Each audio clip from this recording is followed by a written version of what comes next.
Hey, section 24. Just wondering if any of you might be a fan of the lute music. I sure am, especially if it's Baroque or Renaissance. There I go, wasting your time again. I finally gotten settled down here, and I'm ready to try to give you a sort of a compressed, condensed version of what I did in my 9 o'clock and 10 o'clock Comp 1s yesterday. That's how this is going to go. I'm going to teach a class, and I'll get you a version of what I tried to do, at least talk about what I tried to do. And I hope it works for most of you as we move through the second half of this semester. Usually when I can't start a class without a poem. Whether it's a live class where I vastly prefer to be a class like this, that I'm just, kind of taking a shot at doing it. A Zoom class, when it's the apocalypse and we're all locked up in our house. I hope that never happens again. I have to begin a class with a poem. But usually it's about me just naming a poet because it's a survey class, and then we just keep moving. But sometimes poems can be put to use to try to explain something, an important idea. And that's what I want to do with Robert Hass's poem, A Story About the Body. Look at this sweet guy's face. One of the nicest men I've ever met, and the greatest living writer that we have. And I'll try to take a break from Hass after this. I want to try to connect Hass to Hemingway, or to put it another way, I want to try to explain how literature really can work sometimes, how it can be created. I'm so interested in circumstances that give rise to art, circumstances that get people painting or writing or dancing or doing all the human activities in which we make stuff. We're makers, or some of us are. And then I want to quickly segue and tell you a little bit about something I've been talking about for many years now, the themes of American literature. They're not complicated. Every English major is pretty much schooled in them. But I have a particular interest in American literature above all. And I'll put those themes before you. And that'll be our day. But let me talk a little bit about how I started my classes yesterday, at least my Comp 1s. When my students came into the room, I had a map of the United States drawn on the board. And I'm a crappy drawer, and I have a really faulty sense of geography. But the map was there. And I also, when they came in, I drew a line down the middle of the map and proclaimed that the Mississippi River is the greatest river on earth. I'm not even willing to discuss this with anyone. Don't bring up in comparison, there's nothing else river-wise is more mythological than the Mississippi. I love that river, and I always will love it. And I basically said to my students, okay, take a little piece of paper, create a piece of paper. So we had the crinkling time where they had to borrow notebooks and create a little chunk of paper. And I said, okay, let's do this. Let's imagine, let's enter into the hallucination that I've lost my mind temporarily, and I've made a really bad decision, which is to take tens of thousands of dollars of grant money from my Verse-like water budgets and send you all on vacations. Answer me this on that little piece of paper. If I could send you to any state in the Union for 1 week for a vacation, pick it out right now and write it down. And of course, Alaska and Hawaii are included. Then I collected all the pieces of paper, and then I kept moving on to the next one, hoping that I would remember to do what I wanted to do with them. Quick editorial comment on learning. You might think that when you're in a class where everything is organized, man, where the teacher is just ducks in a row, highly organized, highly structured, very linear, very sequential, all the T's crossed, all the I's dotted, you might think that you're learning a lot. You'd be wrong. You're going to forget pretty much everything that happened in that class because it's probably about facts, and facts vanish. You're learning nothing. You think you are, but I'm sorry, the research proves that you're wrong. I'm so much more interested in faculties, and here's the real truth. It's proven. When you encounter teachers that, at least occasionally, confuse you, that have you back on your heels, classes where you're just kind of looking around going, what is happening? Why are we doing this?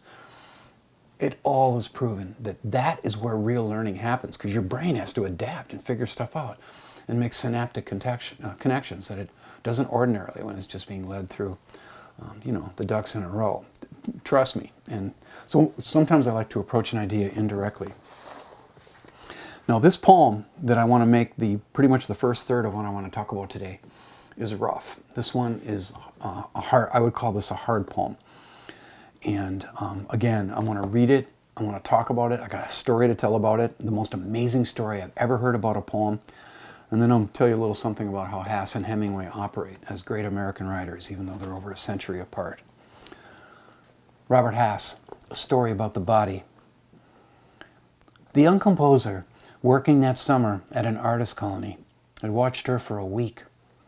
She was Japanese, a painter, almost 60, and he thought he was in love with her. He loved her work, and her work was like the way she moved her body, used her hands, looked at him directly when she made amused and considered answers to his questions. One night, walking back from a concert, they came to her door, and she turned to him and said, "I think you would like to have me. I would like that too, but I must tell you that I've had a double mastectomy." And when he didn't understand, "I've lost both my breasts." The radiance that he had carried around in his belly and chest cavity, like music, withered very quickly, and he made himself look at her when he said, "I'm sorry, I don't think I could." He walked back to his own cabin through the pines, and in the morning he found a small blue bowl on the porch outside his door. It looked to be full of rose petals, but he found when he picked it up that the rose petals were on the top. The rest of the bowl, she must have swept them from the corners of her studio, was full of dead bees.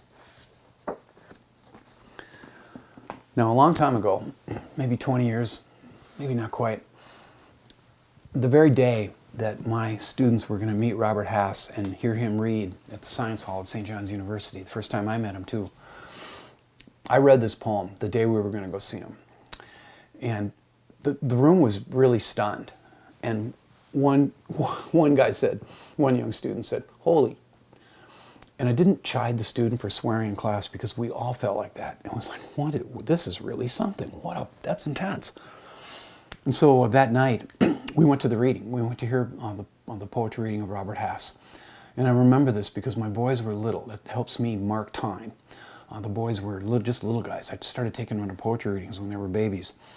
And I noticed during the reading that off to the right of me, there was a guy who looked pretty professorial, but I didn't know who he was. He had this shock of black hair. He was probably in his 40s.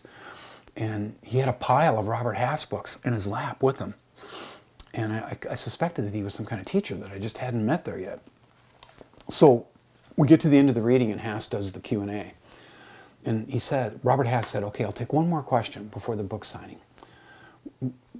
Who'd like to ask one more?" And this guy, his hand went up into the air and it was trembling.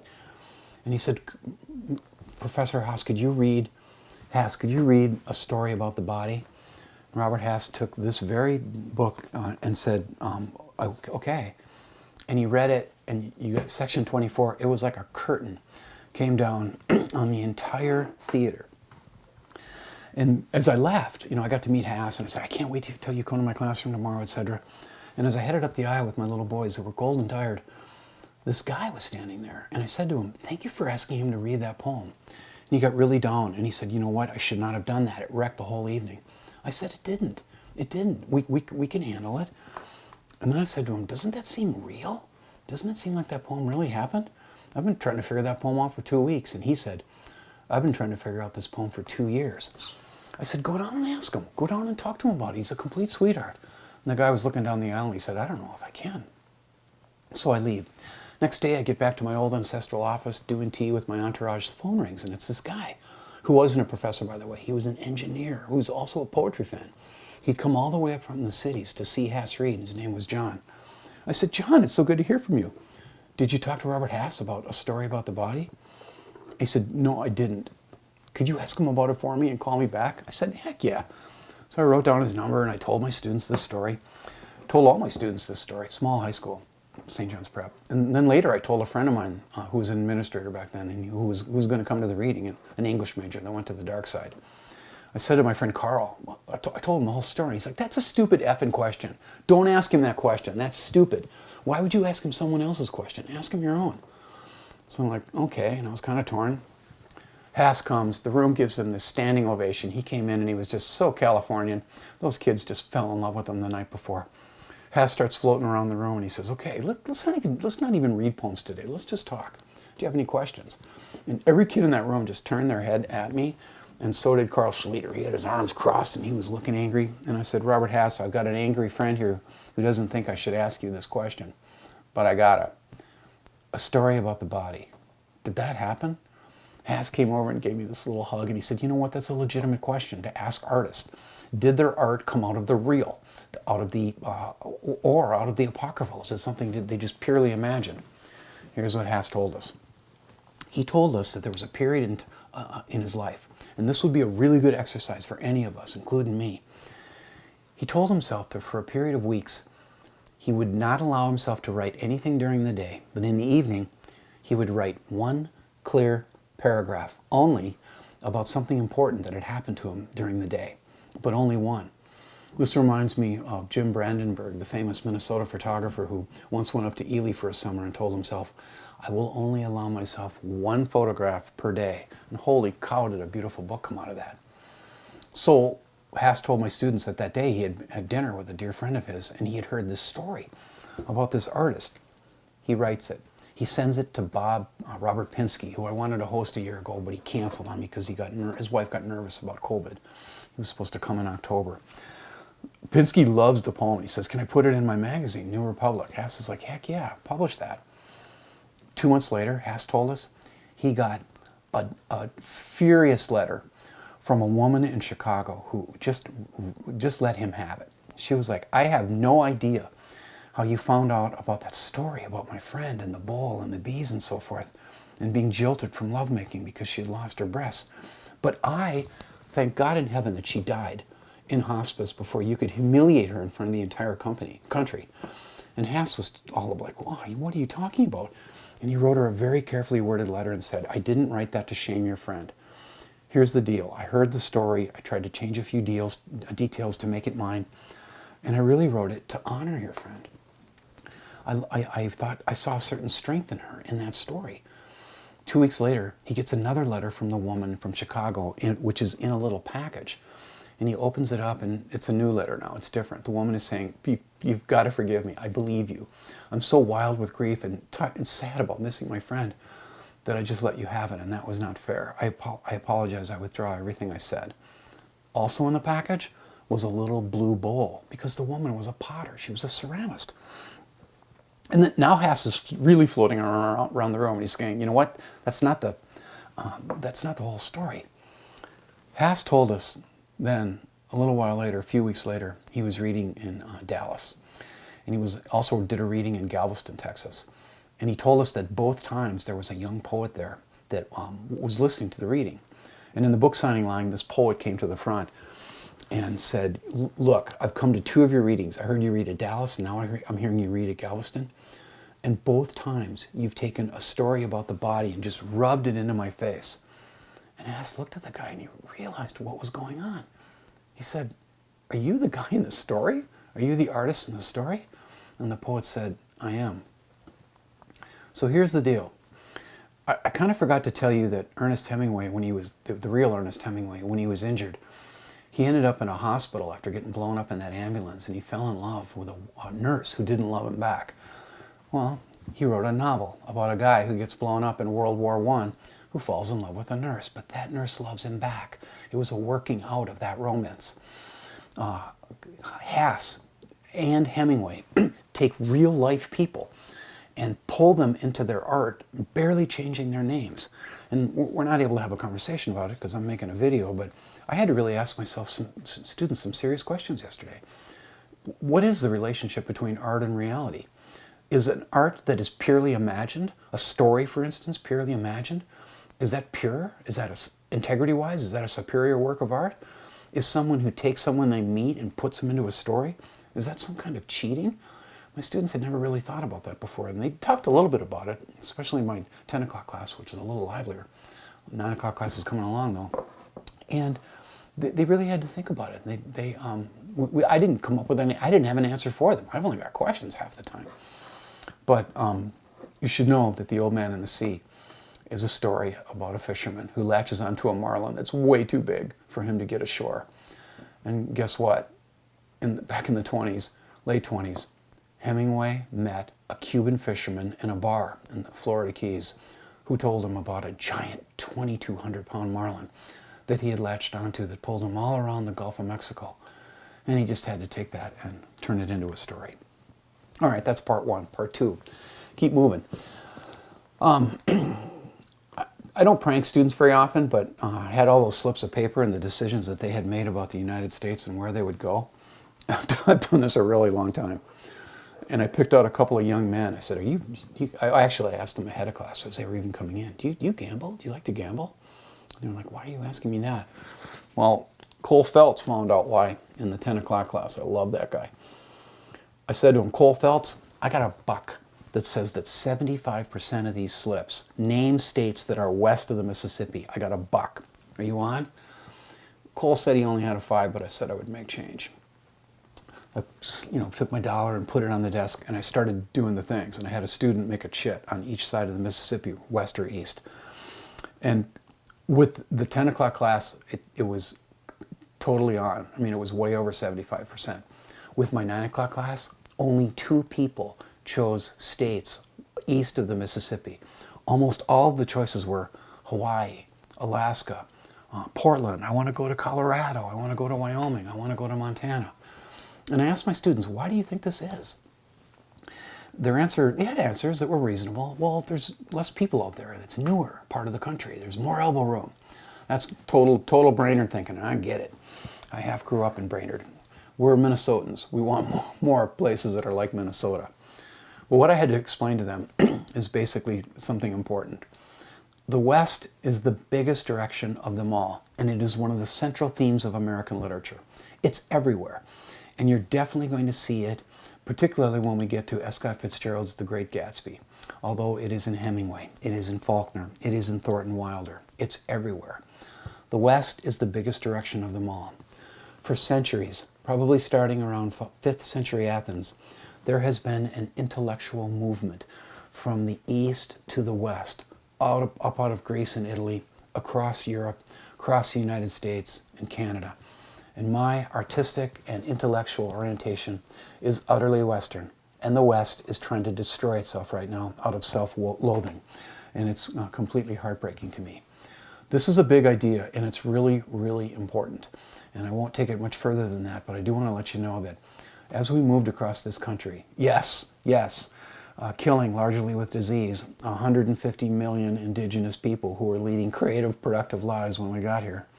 As we headed west, we eventually ran out of it. And when we hit the Pacific Ocean, something happened in the hearts of this country, in the mind of this country.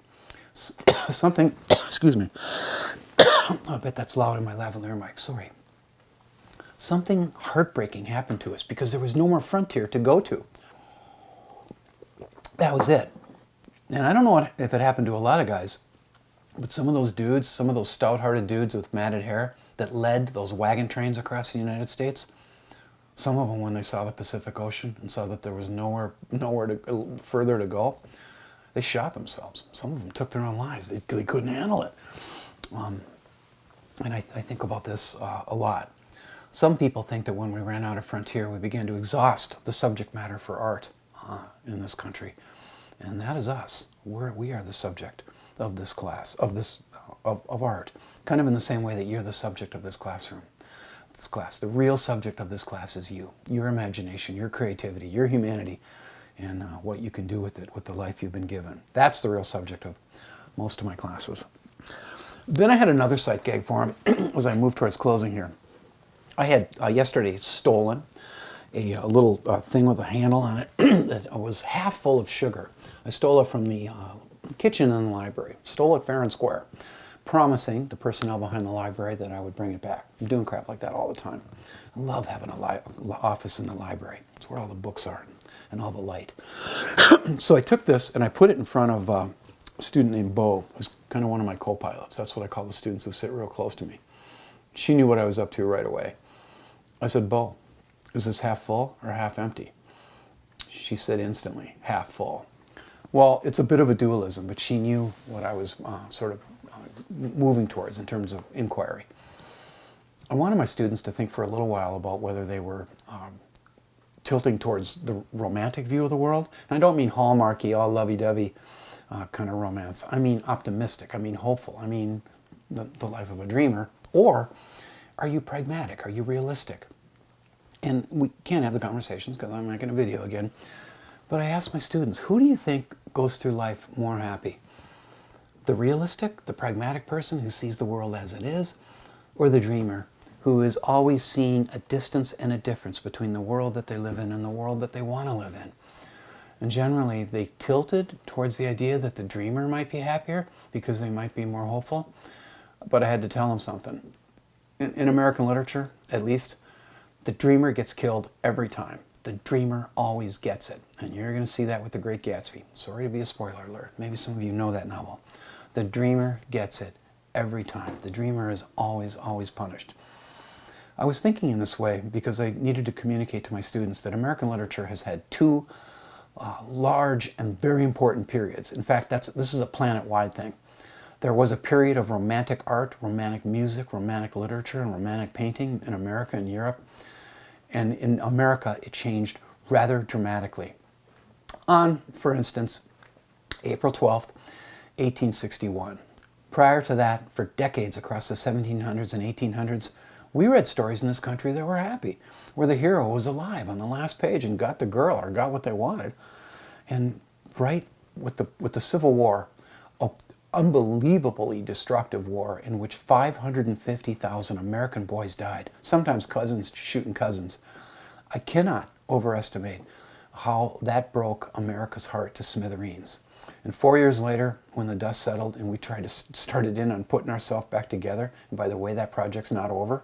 If you look at race relations in this country, in 1865, that was it, man. From there on out, Americans wanted realistic stories that told the truth about how life really is or really can be. And we're still in that period. We are still in the period of realism, still in the period of tragedy, more or less, because as my hero Borges points out, I'm not sure we quite believe in happiness anymore. We certainly don't believe in the epic, and we certainly don't believe in the hero, but I'm drifting a little bit. Final comment today, and then I got one tidbit for you. There is a book that I think is the greatest ever produced in this country, the greatest novel. And Hemingway, this is a Hemingway idea. Hemingway once said that our greatest book is Huckleberry Finn. That is the book that bridged the gap between romanticism and realism. Fun fact on that one, Twain almost burned that book. He spent some years working on it, and then he put it on a shelf. He called it his boys' book, and he started it before the Civil War, and then during the Civil War, he didn't work on it. And when the war was over and things started settling down, he picked the book back up and very nearly burned it, and then instead worked another 3 or 4 years on it and finished it. That book has both. So too does a lot of American novels. Again, The Gatsby. But if you pick up that book, and maybe you have, there's moments in there that are just like paradise. When Huckleberry is laying on Jackson's Island, looking up at the stars and smoking his pipe, having run away from home, Miss Watson, completely truant, free, 14-year-old boy, it's just paradise. That book also has starkly realistic moments. It has the first portrayal in American literature of horrible alcoholism, child abuse, and it goes back and forth and back and forth. Every time Jim and Huck go on land, there's trouble. Every time they get back on the river, except for the fog part, they are safe. So I'm at 23 minutes. I think I can tie this up. Nothing else to splice in. Just a heads up, I don't know if you're interested or not, but I'm trying to name poets for you. I heard yesterday that 5 high schools, it's a record, 5 high schools are dispatching classes and buses to my Dr. Chris Abani event on November 16th. So that theater is going to be half to mostly full before I even pack in people from the Brainerd Lakes region and my own students and faculty and staff from CLC. I hope you think about coming. And if you have any interest, I can send you the link. You can stream it or watch it later. So one more brief video coming at you this week on journals. Stay safe and warm. It's starting to chill down out there, you guys.